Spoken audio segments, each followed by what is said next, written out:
होने वाली है। हम सबके नेता, हम सबके चहेते, देश भर में युवाओं के आइकन, युवा हृदय सम्राट चिराग पासवान जी इस राज्य का, बिहार का नेतृत्व करने वाले हैं। मैं आपको बताना चाहता हूं कि हमारे नेता चिराग पासवान जी जितने यहाँ पे जो नेता पुत्र हैं, सबसे जुझारू, सबसे सूझबूझ वाले, सबसे अनुभवी, पढ़े लिखे नौजवान, बिहार को आगे लाने की जो उनकी ललक है वो लगातार मैं एक देखता हूँ।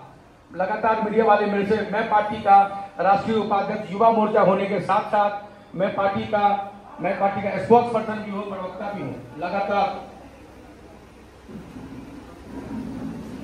अच्छा, हमारे बीच हीरा कुमारी जी प्रखंड अध्यक्ष महिला मोर्चा आ गई हैं। उन सबका उनको हम स्वागत करते हैं, अभिनंदन करते हैं।